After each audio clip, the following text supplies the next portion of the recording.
Hello everyone, welcome to Indian Economy by Aman Soni. In today's news hour, we shall be discussing the current affairs related to economy. In page 1, we have a news related to economy. The Employment Provident Fund Organization appoints auditors to track the fund managers. The EPFO is entrusted with the retirement savings of formal sector employees, and it is the duty of the EPFO to invest those funds into the financial sector to generate sufficient returns so that they can meet the cost of the pensions that they are supposed to pay once the employees retire. For that, the EPFO has certain norms as to which are the investments they are supposed to invest and which are the investments they are not supposed to invest to maintain the risk balance of the portfolio. And in the norms brought out by the EPFO in 1516, they had a ceiling of 15% investments into equity. That is, the fund managers who are supposed to invest the funds of the EPFO can't invest more than 15% into equity because equity is risky, and minimum of 45% and a maximum of 65% had to be invested into government securities, and the remaining amount would be invested into other debt securities. Now SEBI has said that because of the volatility that is happening in the market, and to ensure that the investment norms are followed by the fund managers, the EPFO is going to be appointing auditors who will look after the fund managers to make sure that they are going to follow all these norms. And what are the duties of those auditors? This is continued in page 8.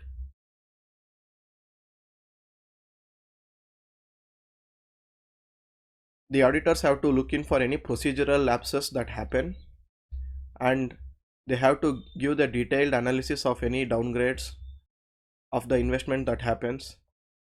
They have to give a report daily and a negative outlook report, and they have to flag in any suspicious trade or investment that happens, and the auditors also have to calculate the opportunity cost of delayed investment. Suppose because of any reason the fund manager doesn't invest the fund into any of the equity or debt for a certain period of time, the auditors also have to calculate what is the opportunity cost of the fund not invested. That is, how much of the return that is lost because the fund has been idle and not invested. And the auditors also have to submit a monthly audit report certifying that the investment holdings are in as per the norms. And for prelims, this is an important information that the EPFO central board is chaired by the Union Labour Minister. That's in this article.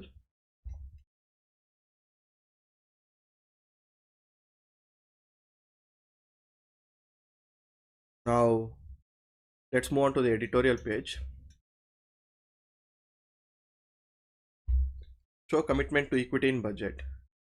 This article talks about the rising inequality and what could be done in the budget so that we can reduce the inequality. In the recent Oxfam report, which says that inequality kills, the title of the report is Inequality Kills. It is said that during the pandemic, more than the half of the world poor who have increased, they are from India, and around 85% of the Indian households have suffered loss of income during the pandemic, and around 4.6 crore people have fallen below the extreme poverty line in India. At the same time, the richest 142 people have doubled their wealth. So this shows the gross inequality that is emerging during the pandemic, and the authors say this is clearly happening by design, that uh, the policies of the government are helping the corporates to amass more wealth. So the articles take the constitutional view for reducing the inequality. In the directive principles of state policy, in article 38(1) says that it is the duty of the state to promote welfare of the people, and article 39(c) says that it is the duty of the state to take care that the operation of economic system does not result in concentration of the wealth. So the articles take the reference to the constitution saying that it is the duty of the state, even given in the directives, that they have to reduce the inequality. And the authors give some data about how the health budget has declined around by 10% during the COVID, whereas in the other countries the health budget has increased, and at the same time the social security expenditure has declined to 0.6 percentage, and from almost 15 years the pensions of the widows, disabled and others are frozen around 200 to 300 rupees. And the reason for that is the government saying that it has no more money.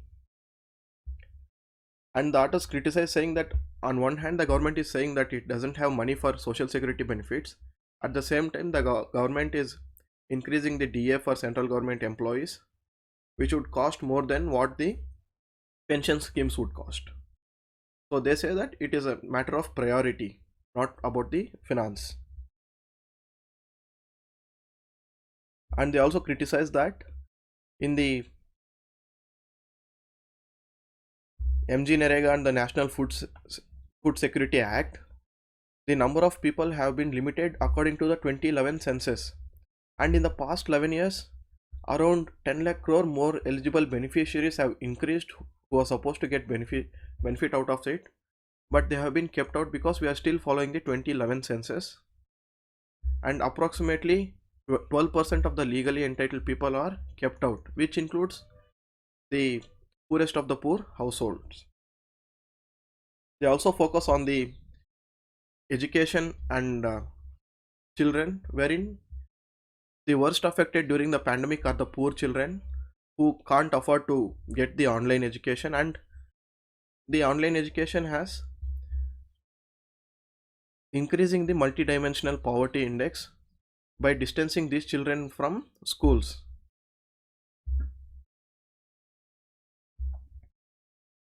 Finally, the authors say that the people who support the market dynamics, the laissez-faire policy, they say that they criticize the social security benefits, but given the state of India, we have to go for a wealth tax, we have to go for inherent tax, and we have to tax the top 1% so that those funds could be utilized to uplift the bottom poor. That's about this article, which discusses the raising inequality from the Oxfam report, the reducing expenditure of the government on social security benefits, and how a new tax on the topmost rich could lead to a reduction in inequality. There is only one article related to economy in editorial, and there is an article in open editorial page. This again is about inequality. The authors talk about imposing the global minimum tax and how India should be ready for it. They quote some statistics which say that the bottom 50% of the population hold just 13% of the wealth in India. And they quote the report saying that nations have become richer, but the governments have become poorer because the governments have been spending on so many social security schemes, but all the wealth that is been got during the pandemic, it has been only for some millionaires, and corporate houses are abusing the tax provisions for deductions and not paying their wealth.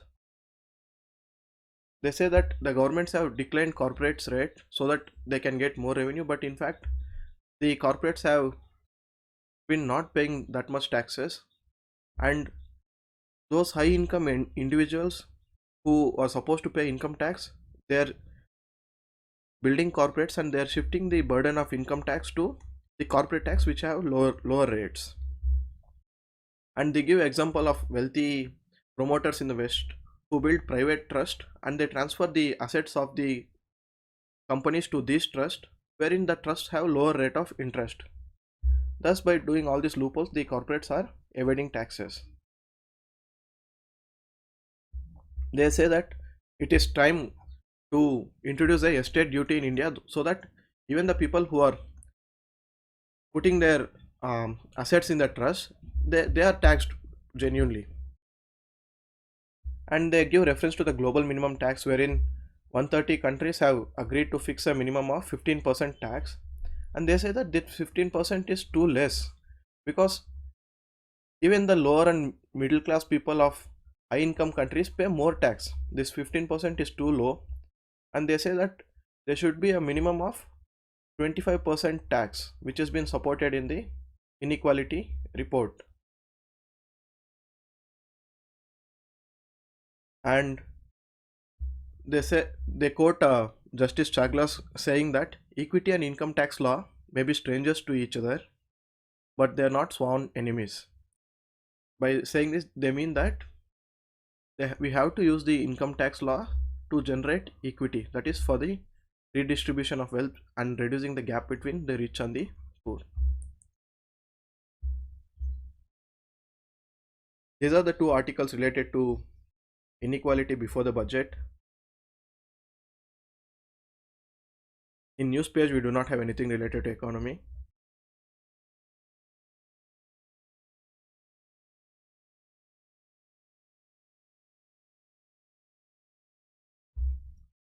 In Moneywise page, we don't need to read this insurance claim news. Again, no need to read this. You can skip this sports page. In text and context, there is an article regarding the Nord Stream pipeline. This is important.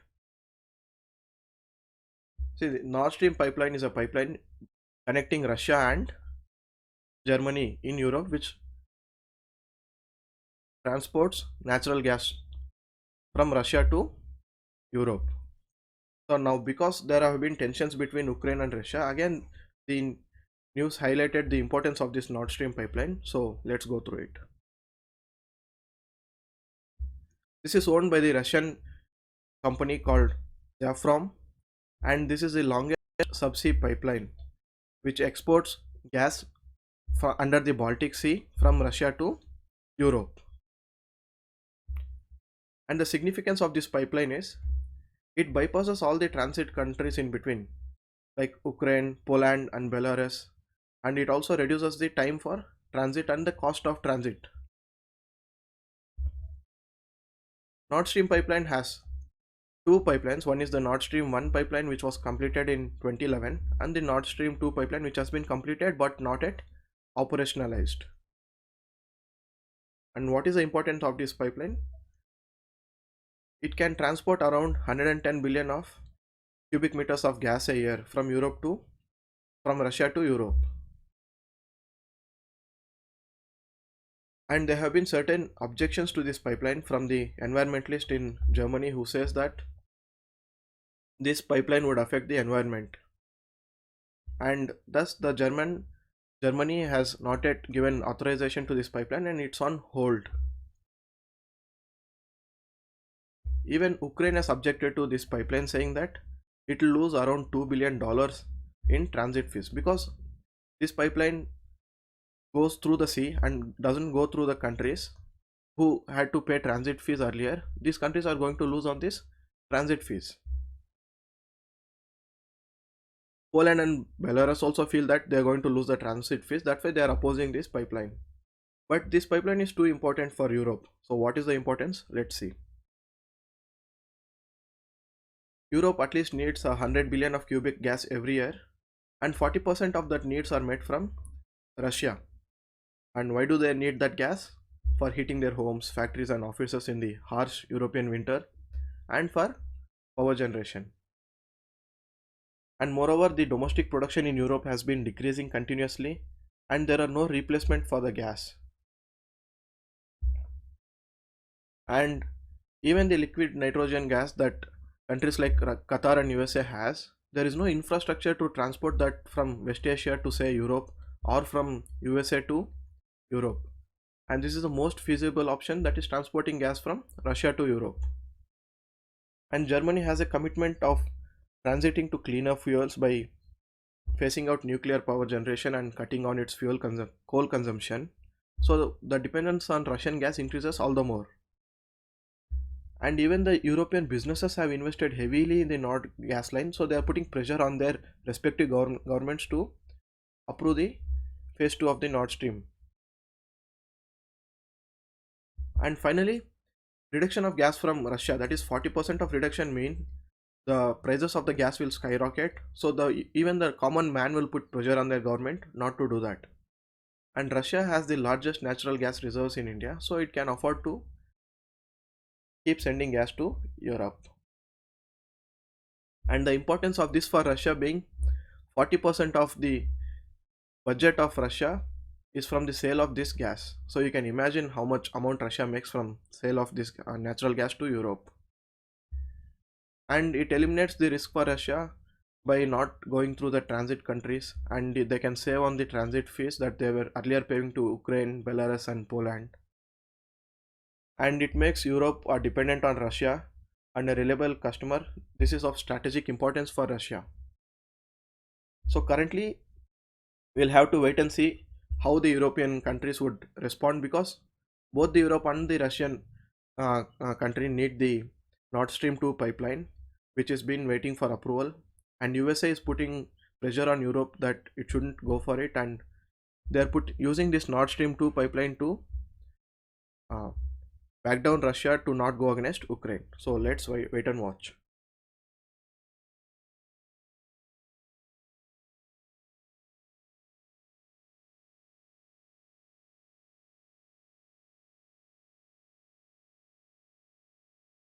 Again, this scheme is related to economy. Let's go through it.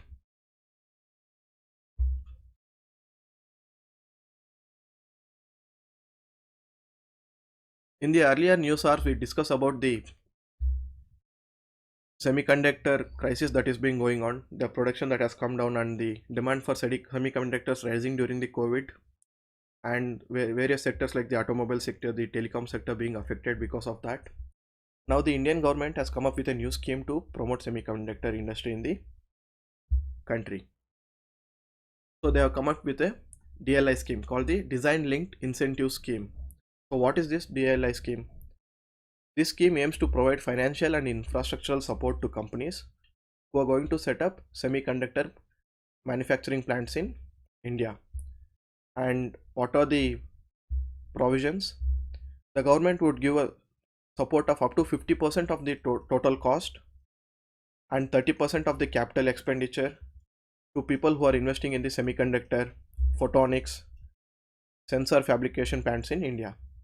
Also, an incentive of around 4 to 6% on net sales would be given for 5 years, so that people can invest in semiconductor design, circuit, system on chips, system on IP cores, etc.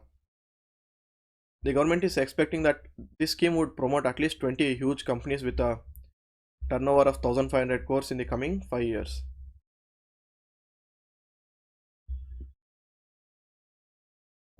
So what difference does this scheme make? We know that there is a huge demand for chips and semiconductors in the country, and this huge demand has suddenly shown us that they need to invest in the semiconductor industry within the nation. And certain sectors like the automobiles, the telecom industry, the medical technology suffered hugely due to the lack of supply of chips. So this scheme will help us in avoiding dependencies on other countries and meeting the supply within the country, and it also encourages innovation within the country.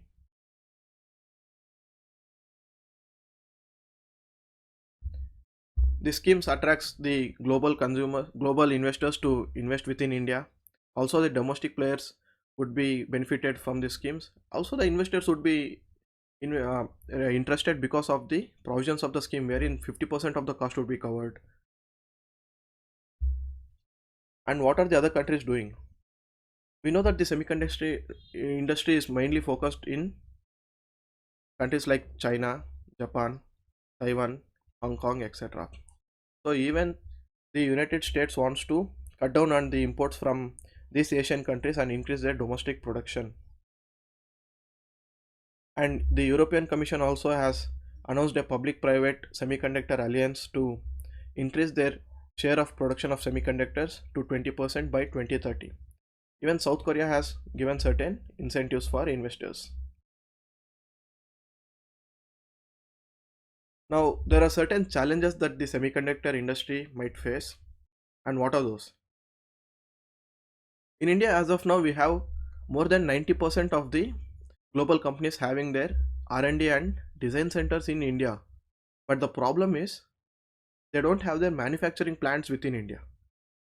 And even if the manufacturing plants are there in Mohali and Bangalore, they are just for producing for the defense and space application purpose. They can't meet the demand of the general industry as such. And what are the challenges to set up manufacturing plants in India? One of the main challenges is the capital intensive nature.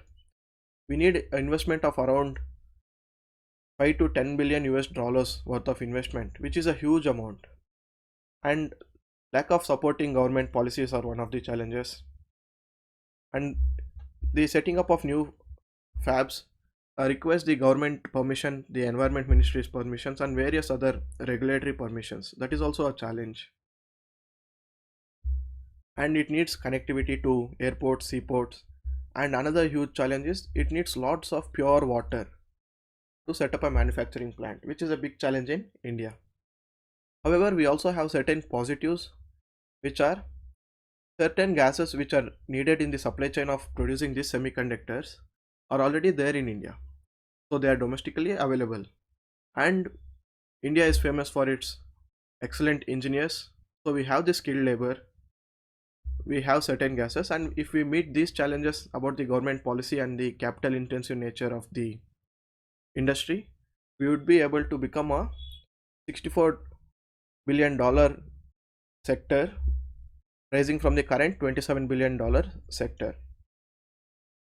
And this sector, semiconductor sector, is expected to reach a $1 trillion industry in the coming 10 years. So thus the article says that this design linked incentive scheme along with the production linked incentive schemes that the government has already bought will help making India into an efficient, equitable and resilient design and manufacturing hub in semiconductors. These are all the articles related to economy in today's newspaper. Thank you so much.